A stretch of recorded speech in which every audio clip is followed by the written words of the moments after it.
How are you, sir? Good. You don't seem adequately excited to see me. It's my usual countenance. Don't take it personal. Good morning, you're Dalton Batiste. Answer out loud. Yes. And this is cause number 24 DCCR 0917 0918, 25 DCCR 1436, 1437, and then 24 DCCR 0407. Mr. Batiste is charged in the first two cases with murder, the second two with manslaughter, and the last with possession of marijuana. And what is the announcement? Judge, we're still ready for trial. So The state's ready for trial as well, Judge. We would prefer to proceed on the felony possession of a marijuana case first. I understand the court if there's pushback from the court on that, given the fact that it's a state jail. I'm not doing that. Oh. There's no way I'm gonna try a state jail felony on top of the other cases, so what are we actually, this is just an announcement. Did we get off the trial docket? yes, Judge, Remind me, please. Yes, we tried this case. We had a hung jury. Yes. And the state elected to re-indict as a manslaughter, using the same theory, essentially as before. But the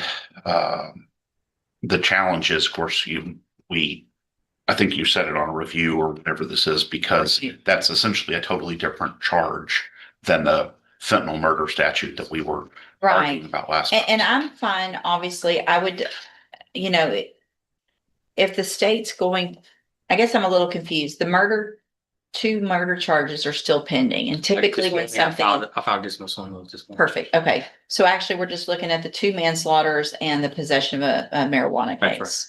So I would, let's get it set then for a trial on the two manslaughter cases. And then, let's see where we get from there. Judge, the state's also filed a motion. Yeah, let's talk about that. So, Mr. Batiste, Mr. Coleman has filed a motion, asking that I order you to act in a certain way out at our jail and to follow the rules and all of those things, which you should be doing anyway. I feel like we've probably already had this conversation, but what I can do, and here's what I don't necessarily want. I don't disagree with Mr. Coleman a single bit.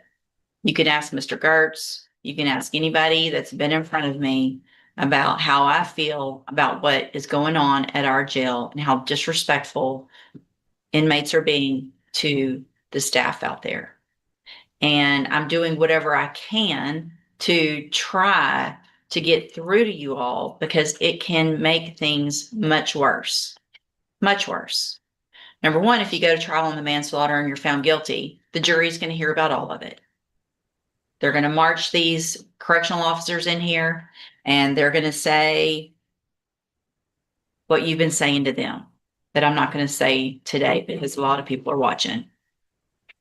But you know what you're saying. You know how you're acting. I can promise you,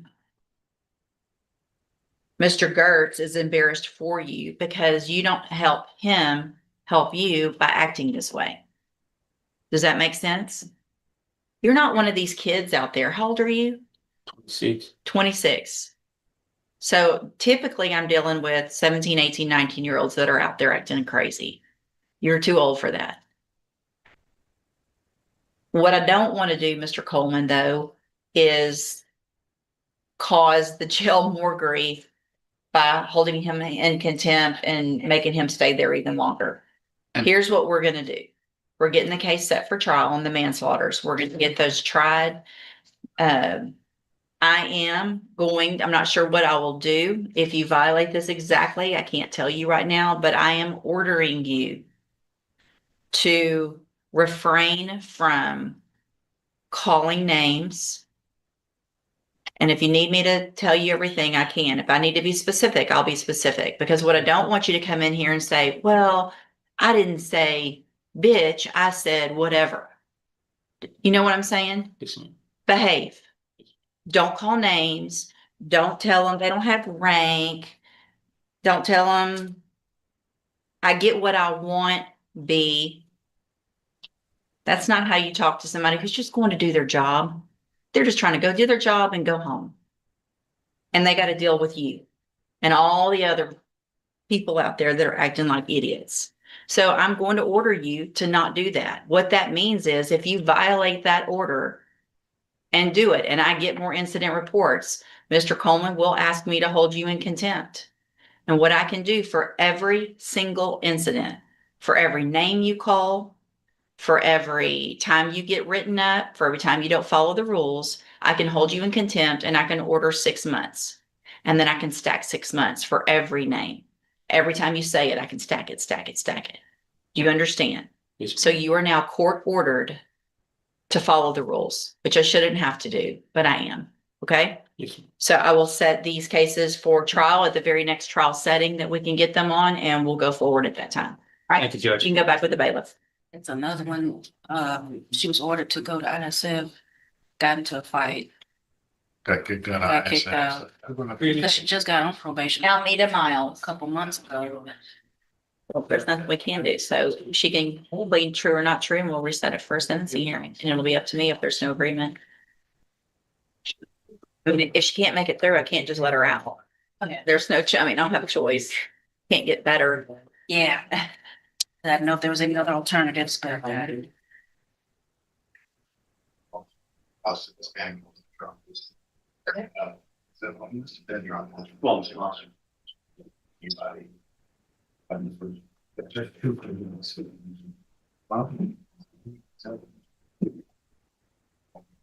Hey, ma'am, are you Almeida Miles? And Ms. Miles, the best you can, raise your right hand, please, ma'am. Do you swear or affirm the testimony you're going to give in this hearing will be the truth, the whole truth, and nothing but the truth? All right, you can put your hand down. And Ms. Holmes, will your client waive the formal reading of the motion? yeah, sure. Ms. Miles, in cause number 24, DCCR 2330, I have a motion to revoke your unadjudicated probation.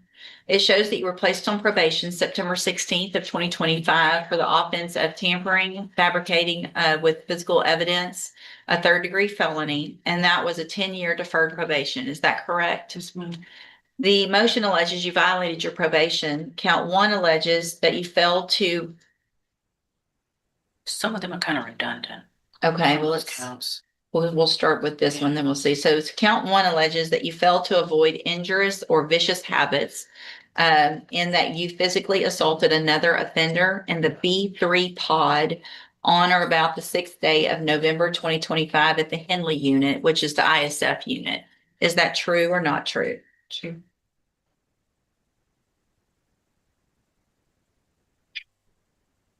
Count 2 alleges that you failed to complete the education program, the GED program, because you stated that you were tired and did not feel like going to school so early in the morning every day. Is that true or not true? True or not true? Sounds ridiculous when you hear it read back to you, doesn't it? Count 3 alleges that you failed to enter and successfully complete the ISF program, and that you were removed based on behavioral issues. Is that true or not true? Sure. Count 4, well, it's different. Count 4 alleges that you failed to comply with all of the directions of the ISF program and that you engaged in sexual misconduct while participating at the Henley unit ISF. Is that true or not true? And then count 5 alleges that you failed to comply with all of the directives of the ISF program and that you were walking around in the quote living area of the dorm during count time against the rules. And that's also at the Henley unit. Is that true or not true? That one's not true. So did you enter your pleas of true to counts 1 through 4 freely and voluntarily? And did you plead true to those counts because they're actually true? Yes. All right, then I'm going to find that you entered your pleas of true to counts 1 through 4 freely and voluntarily. Find those counts true, find sufficient evidence to find you guilty and revoke your probation. What I would like to do, I'm going to reset it. I don't know that I need, because she really hasn't been out, a full update, but I would like as much information as we can get from ISF. So if they have reports that you guys can get your hands on so that I can read more about what went on there, that will help me, I think, with sentencing. Anything that you think is important for me to know, get Ms. Holmes will be out there to visit with you. Tell her all of that. She'll present it to me on your behalf when we come back for sentencing, and then I'll decide what to do. All right, you can go back with the bailiff. Oh, wait, come back for a second. So, Miss Miles, I do want to make sure you understand, obviously, it's important how you behave when you're in custody. And so anything that happens between now and when you come back for sentencing in our jail is only going to make things worse. So my suggestion is you better get out there, you better lay low, and you better follow all of the rules, because anything that I might be thinking about doing is going to go up in years if you're out there misbehaving. Okay, go back with the bailiff. Good morning, sir. Are you Eric Wara? And will your client waive the formal reading of the indictment? Yes, Your Honor.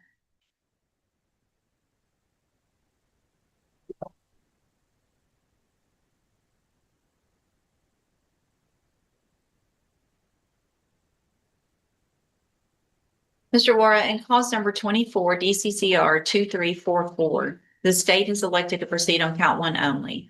It alleges that you committed the second-degree felony offense of aggravated assault with a deadly weapon from October 19th of 2024. And how do you plead to that charge? Guilty. Are you pleading guilty freely and voluntarily? Yes, ma'am. And are you pleading guilty because you actually did what they charged you with? I have here on the tablet some documents that have your signature on them that the state has marked as exhibit number 1. Before you sign these, did you go over them with Ms. Holmes? Yes, ma'am. And do you fully understand them? Yes, ma'am. And do you understand, if I follow the agreement that you've made with the district attorney, that you will be waiving or giving up any right to appeal? Yes, ma'am.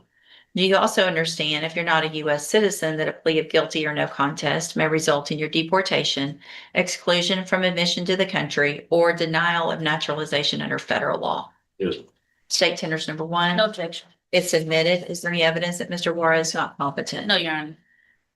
All right, sir, I'm going to find that you entered your plea of guilty freely and voluntarily, find that you're mentally competent and understand the nature and the consequences of your plea, find sufficient evidence to find you guilty, and at this time, find you guilty of the second-degree felony offense of aggravated assault with a deadly weapon. Sentence you in accordance with that agreement to a term of 10 years in the institutional division of the Texas Department of Corrections. You will receive credit on that sentence for any time that you've been in custody that the law gives you the right to receive. There will be an affirmative finding of a deadly weapon in this case. I am handing you the trial court certification that shows this was an agreement that I followed, and so you've waived your right to appeal. I also handed you a written admonishment regarding your ineligibility to possess a firearm or ammunition. Because of the judgment entered against you, you're ineligible under Texas law to possess a firearm or ammunition. Possession of a firearm or ammunition could lead to charges against you. If you have any questions about the laws that make you ineligible to possess a firearm or ammunition, or about how long that lasts, you can talk with Ms. Holmes. All right, good luck to you, sir. You can go back with the bailiff. Good morning, sir. Are you John Dre Willis? This is cause number 25 DCCR 1048. Mr. Willis was previously in court, entered a plea of guilty to burglary of a habitation. I've received the pre-sentence report. Have you both had an opportunity to review that report? Yes, Your Honor. I have, Judge, and in light of the fact of the Louisiana murder Yeah. case, I knew the PSI It's- came in a tad bit late due to no fault of her own. Miss Carvin had a death in the family, so I would like the opportunity. It seems silly to put him on probation and he has a hold on that. So just for clarification, he's not the suspect. There Okay. actually has been someone else indicted for that case. He's Okay. a witness that they're holding. So he's not the defendant in the murder Okay, it case. just reflected that. Yeah, he they had do been have a charged hold. with- No, he's not charged with the murder, Okay, but he is a key witness in the murder. okay. And they put their witnesses in custody? That's what I was told. I'm sorry? Yeah, the detective. They, They yeah, came to visit him. they came um, here. yeah. Okay. So that's what I've been told. Would you like me to confirm any? I just, Yeah, not that I- Yeah, you other can. than through him, did you, that's just what your defendant, which, and I'm not saying I don't believe you. Yeah, that's what has been relayed to me. Okay, so So- let's do this. Sorry, let's, I don't know if you can, I can reach out to Cal. reach out now and see if you can make sure of that this morning. We can go ahead and go forward this morning. If for some Okay. reason you can't, we'll just reset it 1 week or something. Okay, So just have a seat, wherever the bailiff wants you to, and we'll see if we can get that confirmed. okay.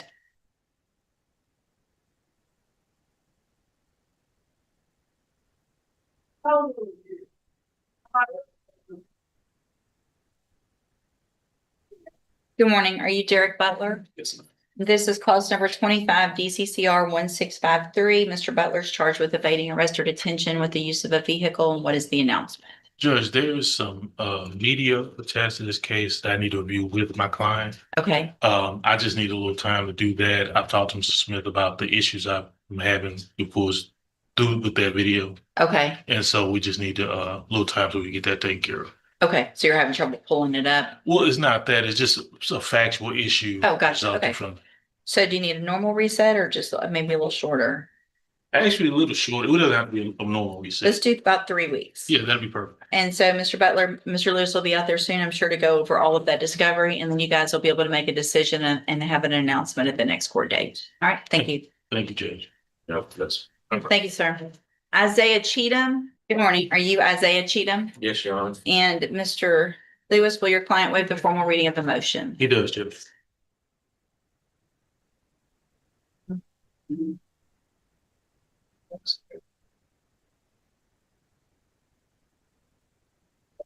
Mr. Cheatham, in clause number 22-40220, I have a motion to revoke your unadjudicated probation. This shows that you were placed on probation June 6th of 2023 for the offense of assault family violence, a 3rd degree, and that was a 4-year deferred probation. Is that correct? True, Your Honor. Is it correct? Yes, ma'am. Okay. Now comes the true or not true. Count 1 alleges that you violated your probation by committing the new offense of conspiring to transport illegal aliens April 8th of 2024 in Kinney County, Texas. And is that true or not true? True. Count 2 alleges that you failed to remain in Jefferson County as ordered and that you were in Bracketville, Kinney County, Texas, without permission, April 8th of 2024. And is that true or not true? True. Count 3 alleges that you provided a urine sample February 29th of 2024 that tested positive for marijuana. Is that true or not true? True. Your Honor, the state would elect to abandon the remaining counts or allegations. State abandons 4 through 8. Is that correct? Yes, Judge. Did you enter your pleas of true to counts 1, 2, and 3 freely and voluntarily? Yes, Your Honor. And did you plead true to those counts because they're actually true? Yes, Your Honor. All right, I have some documents here on the tablet that have your signature on them that the state's marked as exhibit number 1. Before you signed these, did you go over them with Mr. Lewis? Yes, Your Honor. Do you fully understand them? Yes, ma'am. And do you understand if I follow the agreement that you made with the district attorney that you'll be waiving or giving up any right to appeal? Yes, Your Honor. State tenders number 1. No objection, Judge. It's admitted. Is there any evidence that Mr. Cheatham is not competent? No. All right, sir, I'm going to find that you entered your pleas of true to counts 1, 2, and 3 freely and voluntarily. Find those counts true, find sufficient evidence to find you guilty, and at this time, find you guilty of the 3rd degree felony offense of assault family violence. Sentence you in accordance with your agreement to a term of 5 years in the institutional division of the Texas Department of Corrections. You will receive credit on that sentence for any time that you've been in custody that the law gives you the right to receive. I'm handing you the trial court certification that shows this was an agreement that I followed, and so you've waived your right to appeal. I also handed you a written admonishment regarding your ineligibility to possess a firearm or ammunition. Because of the judgment entered against you, you're ineligible under Texas law to possess a firearm or ammunition. Possession of a firearm or ammunition could lead to charges against you. If you have any questions about the laws that make you ineligible to possess a firearm or ammunition, or about how long that lasts, you can talk with Mr. Lewis. All right, good luck to you, sir. You can go back with it. Yes, sir. Your Honor, given the nature of the plea, I just want to say what the state's is withdrawing its motion as it relates to the treatment of the jail staff. I mean, I filed a similar motion. I'm sorry. In light of the nature of the plea, I'm withdrawing my motion that I filed about the treatment of the jail staff. Oh, okay. It was a similar motion to the other case. Okay. So, Mr. Cheatham, you've only got a short amount of time left, probably here in Jefferson County, and you'll catch change and go to TDC. It's important that you understand that if you continue to behave the way you have behaved in our jail, you're not likely to make parole very soon. So on a 5-year sentence, you could be eligible for parole in a year and a half or so. So it's up to you. Get there, act better than you've been acting here. Maybe you'll get out on that parole. You keep acting like you've been acting in our jail, you're likely to do that whole 5 years. That's going to be up to you. You understand? Yes, Your Honor. All right, go back with the bailiff. Good morning. Are you Derek Corbin? This is clause number 25, DCCR 1659. I'm going to take judicial notice of the court's file, Mr. Corbin's case. Mr. Corbin was evaluated for competency to stand trial by Dr. Rapon, received that report dated January 20th of 2026. And the finding in his report is that Mr. Corbin is currently competent to stand trial. Is there any other evidence with regard to competency, Mr. Lewis? Not from the defense. Mr. Nichols? No, Your Honor. Then at this time, based on that report, I will find that Mr. Corbin is competent to stand trial. He is charged with the offense of robbery. And Mr. Lewis, what is the announcement? Judge, since we've gotten the evaluation back, Judge, I've been able to start talk to Mr. Corbin, look at all the files. There is still some mental health issues that we're dealing with. I've gotten some records from his family that's come in here recently that I'm going through basic mitigating circumstances. But I do want an opportunity to talk about those with Mr. Nichols. I'll just do a normal reset on Mr. Corbin's case. Mr. Corbin, I'm going to reset your case for about 3 or 4 weeks. Mr. Lewis will go through everything that your family's provided, talk with Mr. Nichols about that, and I'm sure he'll be out to visit with you about what your options are at that point. Okay? You can go back with the bailiff. The Caleb Jubert. Good morning. Are you Caleb Jubert? And Mr. Lewis, will your client waive a formal reading of the indictment in each case? He does. Mr. Jubert, in cause number 25, DCCR 1130, you're charged with the state jail felony offense of unauthorized use of a vehicle from July 3rd of 2025. And how do you plead? This may honestly be one of the most important conversations in the entire hearing because the court is trying to stop a young defendant from becoming a lifelong convicted felon. Instead of immediately imposing prison time, the judge and attorneys are discussing probation, mental health supervision, and rehabilitation programs designed to give him a second chance. And legally, deferred probation is huge because successful completion could prevent a permanent felony conviction from following him for the rest of his life. The judge breaks down the real-world consequences in a way most people rarely hear inside a courtroom: difficulty finding jobs, housing restrictions, firearm limitations, and a criminal record that never fully disappears. What makes this moment powerful is that the court is basically offering a crossroads. Take accountability now and rebuild your future, or choose the easier short-term path that could permanently damage your life. What would you choose in this situation? Yes, ma'am. And it looks like, let me get to this other one real quick.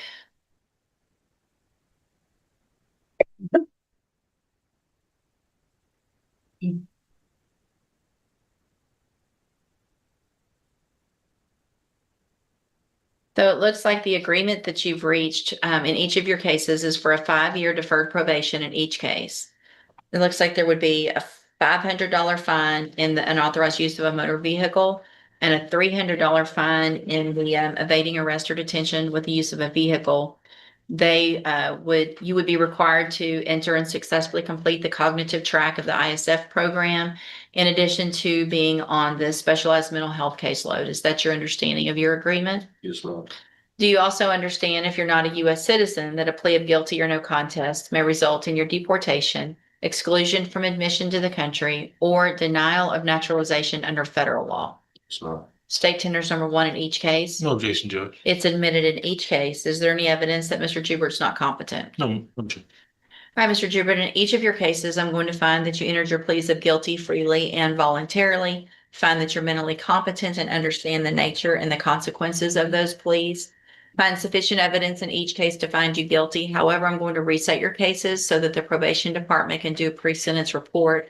That'll give me more information about you and your cases, and then we'll come back later for sentencing. Yes, ma'am. Are there any reports? And may I just put something on the record Mhm. very briefly? Mr. Lewis and I think are very much on the same page that we don't want this young man hopefully to have a felony conviction at his very young age, maybe try to get him on the right track with ISF. It's my understanding he's kind of expressed some hesitancy with being on probation and may have wanted to just do time.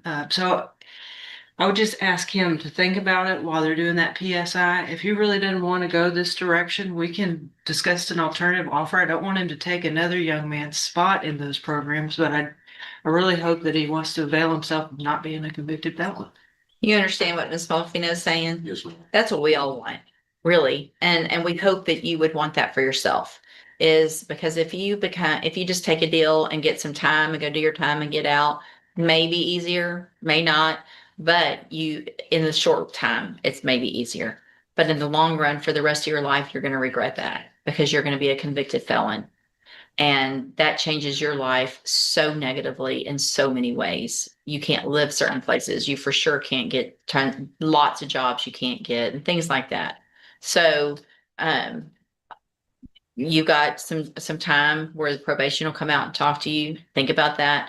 It looks like you're doing well in jail. There's no incident reports. I've been telling everybody, I'm fussing at half the people today, but I appreciate that you're behaving and following the rules. Continue doing that. What that shows me is that you have it in you to be very successful on probation. You just kind of got to get in the right lane and go the right direction. All right. So we'll see you back at sentencing. Thank you, Judge. Thank you, Ms. Martino. I need a comment. We need him for a. One more. Good morning. Are you D. Antonio Riggs? Yes, ma'am. This is 25 DCCR 0975. I am going to take judicial notice of the court's file, Mr. Riggs' case. Mr. Riggs was evaluated by Dr. Hamza for competency to stand trial. I received that report dated, let me get to it.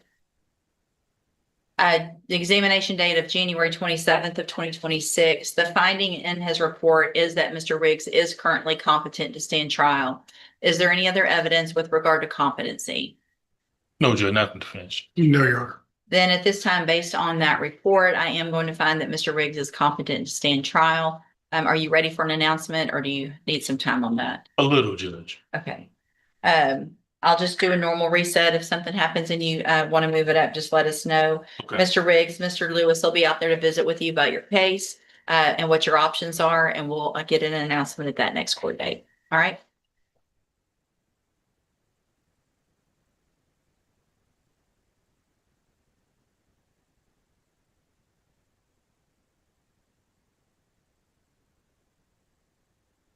Eric Segrist, Mr. Lewis. Yes.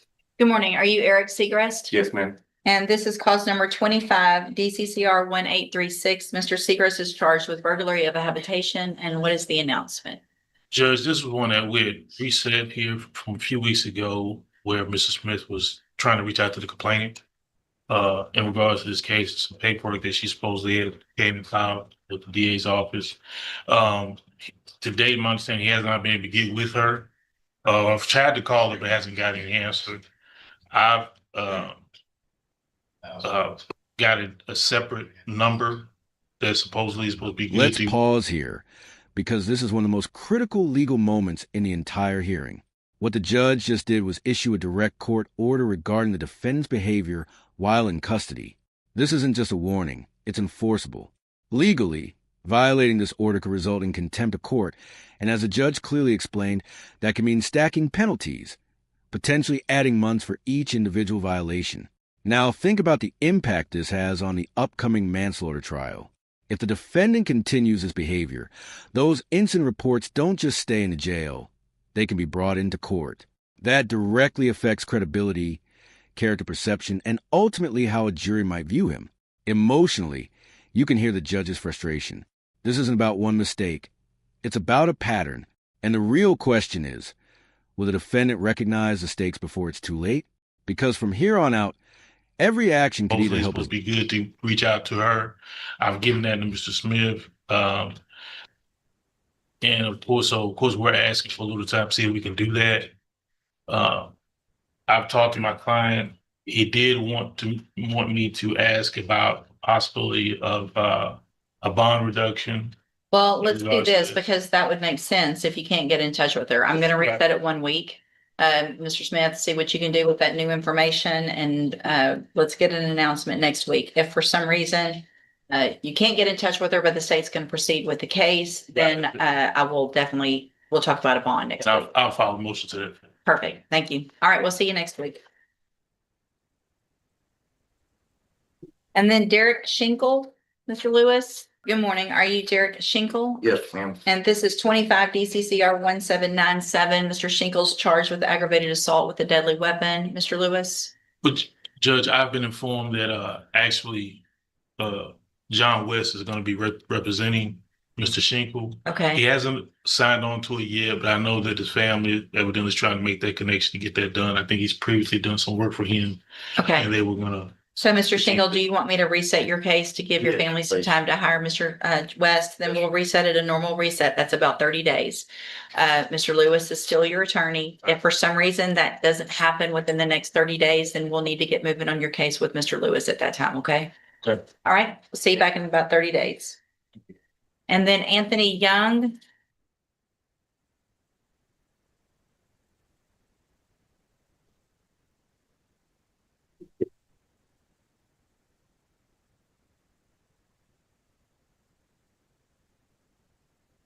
Good morning. Are you Anthony Young? This is 24 DCCR 2005. I've got a motion to revoke probation on Mr. Young's case. What is the announcement? Judge, he's here. He's gonna enter pleas to the motion. We're gonna come to the court. Okay, so there's no agreement, no paperwork. Mr. Young, best you can, raise your right hand, please. You swear or affirm the testimony you're going to give in this hearing will be the truth, the whole truth, and nothing but the truth. All right, you can put your hand down. And will he waive the formal reading of the motion? He does, Judge.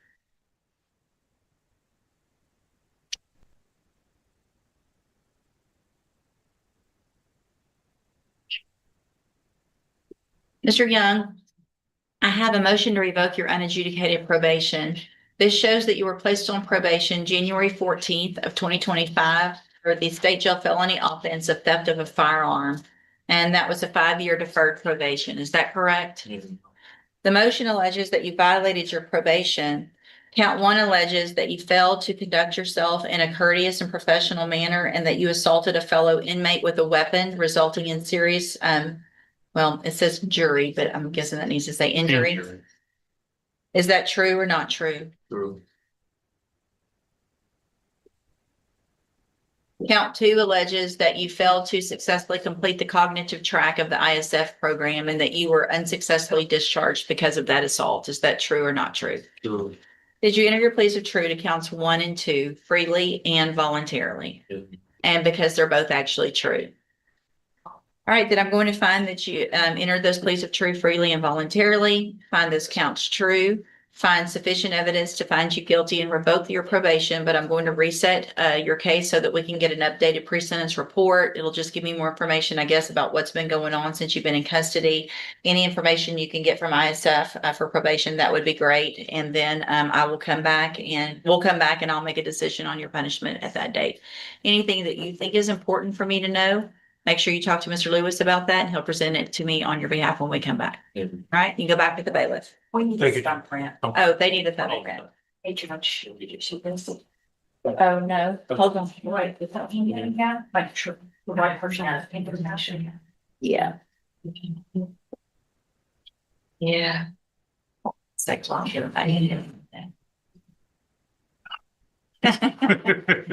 I mean, I know. I'm sorry. I mean, I'm gonna see them all when we come back. So the good thing, I know I have a date, Right. so we'll see.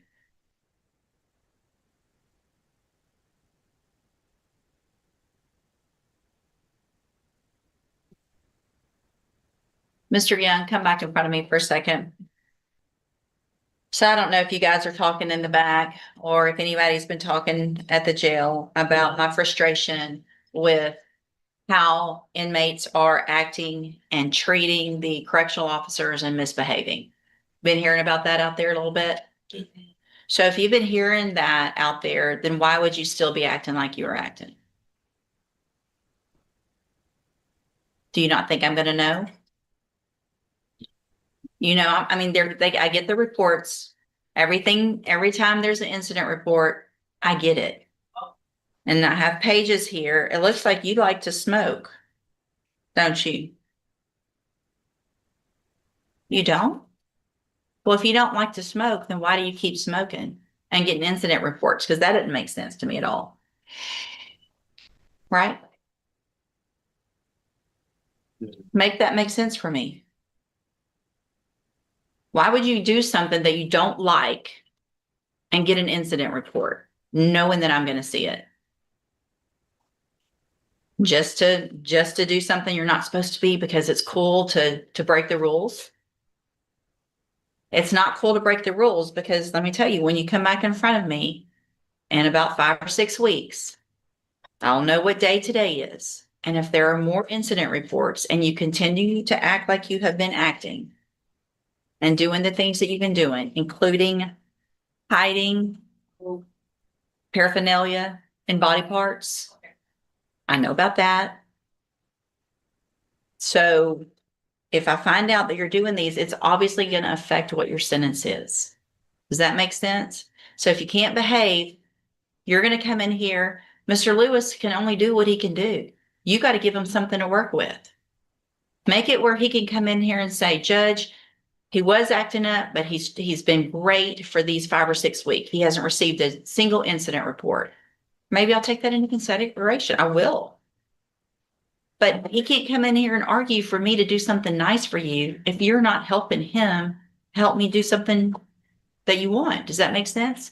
All right, go back with the bailiff.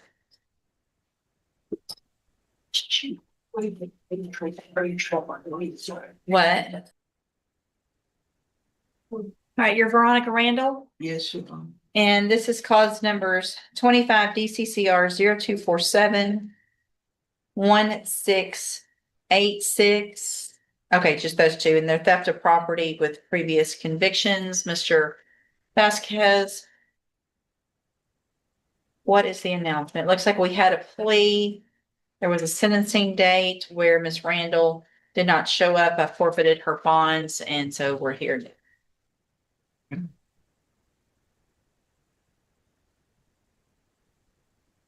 Judge, I don't know where to start. I think Miss Randall, since she didn't show up for her last PI, wants to show up and do your, or not show up, you'll still be in jail, but you want to have your PSI done at the jail. Is that correct? Yes, sure. So the agreement was for a cap of 4 years. Yes, Sean. And when she did not show up, I did formally reject that plea agreement. So I would think we would need paperwork for a new plea, even if it's the same agreement for a cap of 4 or whatever you guys want to agree to, but we'll need to do paperwork. Then I'll reset it for sentencing. We'll have the probation department go to the jail, do the pre-sentence report, we'll come back and then I'll sentence her. So we need paperwork done today. Okay. And Judge, just so she's aware, in light of the fact she didn't show up Yeah. and the information contained within the PSI, that offer will probably go up today. I would assume it would. My notes show that this was low because of criminal history, didn't show for the PSI, didn't show for court. So I'm not saying what I'll do. Obviously, I'll take a look at everything, but I want to get an update done. And y'all need to enter new pleas on the 2 cases. Judge, and the alternative, I know I'm asking a lot. And the alternative, I would ask the court to sentence if the court would reconsider and accept the 4-year cap, we can move forward today. No. No? Mm-mm. First, y'all need to do the paperwork. Okay. I'm not going to, and now I'm not saying I'm not going to give that, but I think Ms. Malfino has a point, and I would understand why the plea agreement or offer would be different, and that would make sense to me based on the criminal history and what's going on. So let's get the paperwork done. Let's get the plea done today so we probably don't need very long for a reset because it's really just going to be an update for them to visit with her about what has been going on from the time she entered that plea and didn't show up for everything. So we can do a kind of a quicker sentencing date, but let's get that paperwork done and we'll take care of it today. All right. And Mr. Vasquez, will your client waive the formal reading of the indictment in each of the cases? Yes, Sean. Judge, may we proceed on paragraphs 1, 2, and 3, we'd kind of gone round and round on this at one point, but especially in looking at the criminal history and the PSI, I feel confident that with paragraphs 1, 2, and 3, it will make it a sequence for second degree. Well, I have to have two. We gotta have two regular thefts. So 2 and 3 are misdemeanors. That's what makes it the state jail. And so then I would need, Oh, I'm sorry. I didn't realize they were bullet points. It's been a minute. So could we go on the April 10th? we went through 1 through 6 last time. Okay. Can we just do that Sure, again? yeah. Because we had already figured that out, that covers it. Yes, ma'am. Thank you. Okay, Thank you, Your Honor. all right. So the state has elected to proceed on counts 1 through 6. And Ms. Randall, I know that we've gone through all of this before, but because I rejected that plea when you didn't show up, that we have to do all of this again like it didn't happen, okay? I was in the hospital. Well, I'll get all of that information. I just want you to understand why we're Yes. having to go through all of it again, ask the That's same fine. questions. And so she will waive the formal reading of the indictment in each case, Yes, correct? Your Honor. So in clause number 25 DCCR 0246, you're charged with the state jail felony offense of theft of property with previous convictions from November 21st of 2024. The indictment alleges further that you were convicted of theft April 4th of 1984. After that was final April 11th of 1985. And then after those were final April 10th of 1989.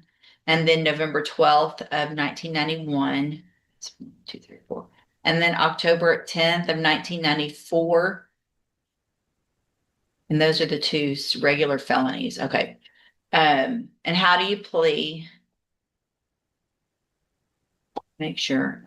District court, district court, district court. Okay, that gets us to the it's okay. Second. And my notes were just wrong. Sorry, my apologies. I had 1, 2, and 3 plus the sequenced. I just read it back to you wrong. Gotcha. Okay. And so how do you plead to that charge, ma'am? And are those prior convictions true? Did you enter your plea of guilty and true just now freely and voluntarily? And because you actually did what they charged you with? Give me just a second to make that notation.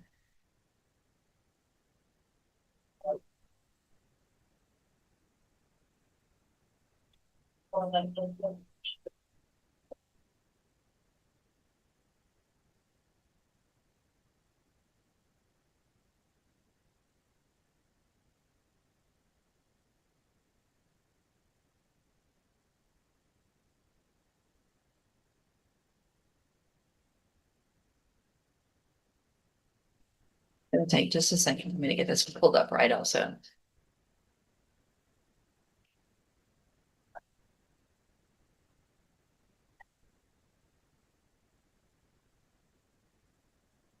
Right, and cause number 25 DCCR 0247.